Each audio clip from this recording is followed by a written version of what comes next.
ไปกี่วันล่ะลูก2-3 วันเหรอแม่ ไปกับใครกับเพื่อน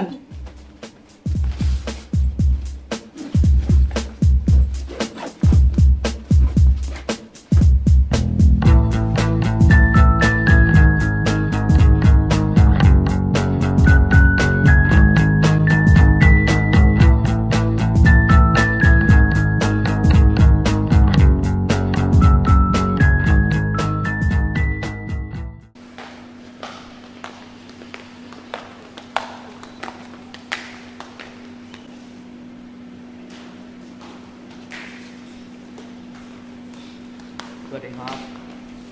พี่ครับพอจะมีห้องว่างสักห้องไหมครับตอนนี้เหลือว่างห้องเดียวครับเป็นเตียงเดียวครับเอาไงอ่ะเหลือห้องเดียวเองอ่ะอะไรก็ได้จริงเหรอโอเคก็ได้ครับห้องเดียวด้วยถึงชื่อเลยครับเดี๋ยวรอสักครู่นะครับเดี๋ยวจะขึ้นไปจัดห้องให้ตั้งรอด้านนี้สักครู่ครับโอเคครับคนเยอะดิเนาะโรงแรมเนี่ยว่าปะโรงแรมก็สวยด้วยแป๊บนึงฮัลโหลนี่มึงอยู่ไหนเนี่ยเรียนอยู่หรือเปล่าถ้าแม่กูโทรมาฝากบอกแม่กูด้วยนะว่ากูเรียนอยู่แค่เนี้ย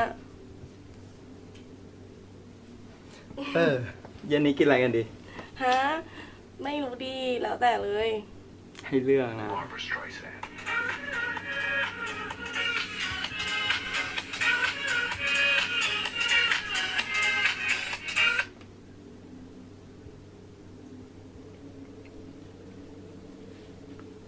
เป็นไรวะเนี่ยอ๋อไม่ได้เป็นอะไรเฮ้ยสงสัยห้องคงเสร็จแล้วแหละไปกันเลยดีกว่าป่ะไป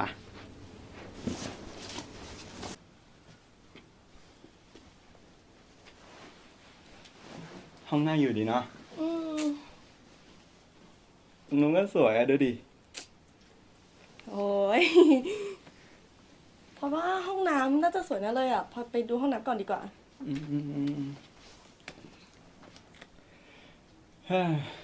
อากาศร้อนเนาะ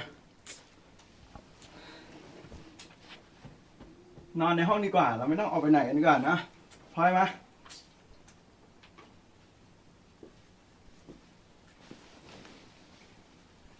ทำไรอ่ะ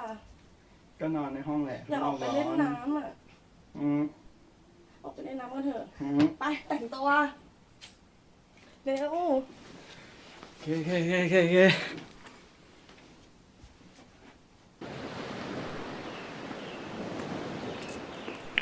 โอ้ยรีบมาเล่นอะไรแต่กลางวันเลยเนี่ยขึ้นห้องเฮ้ย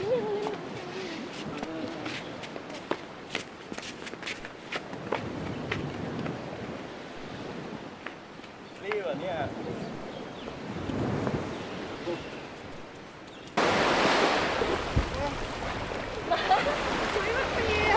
มาชวนเล่นก่อนทำไมอ่ะเฮ้ยเดี๋ยวมันจบ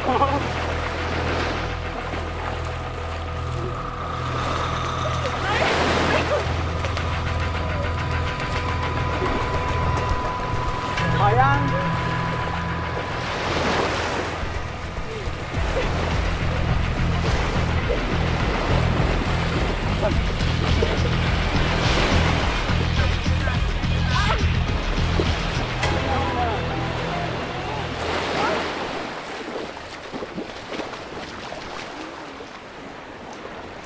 ขอใจยัง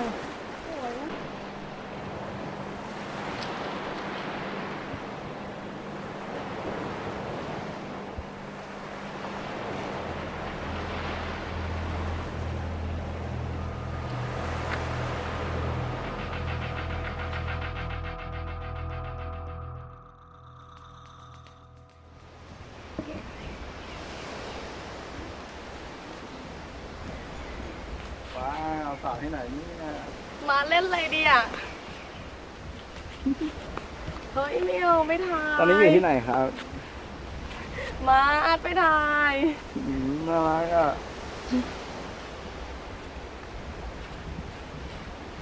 เฮ้ยเขินเนี่ยถ่ายอะไรเนี่ย เฮ้ย ฮะ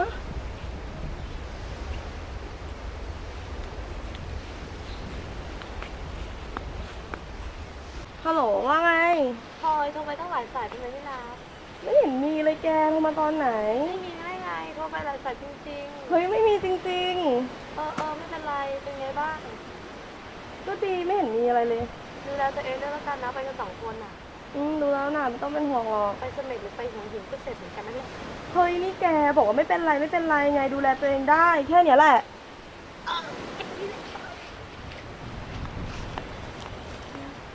อ่ะขึ้นห้องไง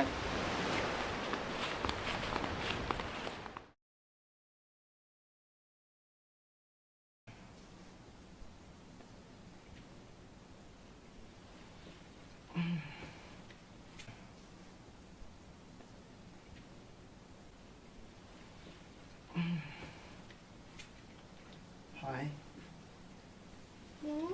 ว่าแต่เราก็คบกันมานานแล้วนะว่าไงบ้างอืมเออ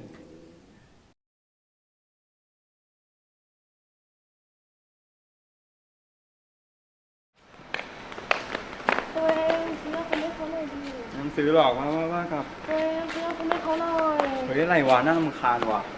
สรุปจะซื้อยาคุมให้ปะเนี่ย อยากได้ก็ไปซื้อเองดิวะ ทำไมทำแบบเนี้ย อ้าวเมื่อคืนมึงให้กูเอาเองนี่ ถุงยางก็ไม่ใส่ยาคุมก็ไม่ซื้อให้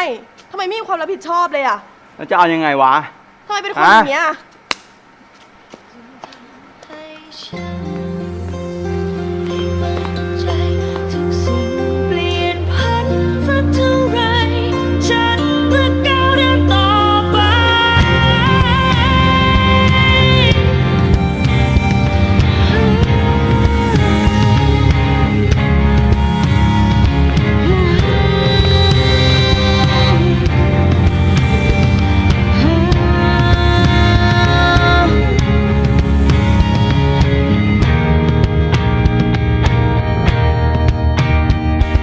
ไม่ว่าเจอสิ่งใด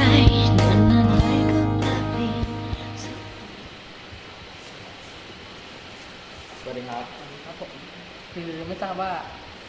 มีห้องว่างนะครับ สักครู่นะครับ ตอนนี้มีว่างเป็นห้องเดียวเตียงเดี่ยว ห้องเดียวเตียงเดียว ครับ ได้ไหมอะห้องเดียว ยังไงก็ได้ เตียงเดียวได้นะได้นะ ได้ โอเคครับเอาห้องนี้แหละครับผม สักครู่ครับ ครับ เส้นด้านนี้ด้วยครับ ครับผม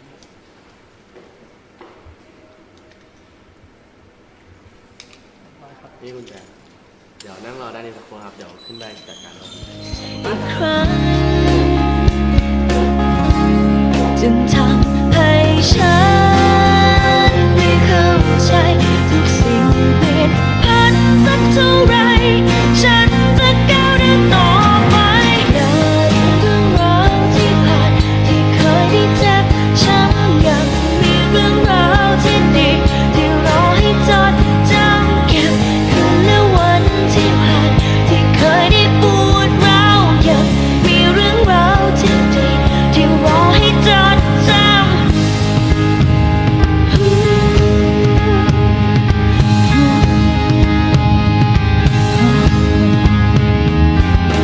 วันที่ทำผิดไปอาจเจอใครที่เข้าใจสักคนในความ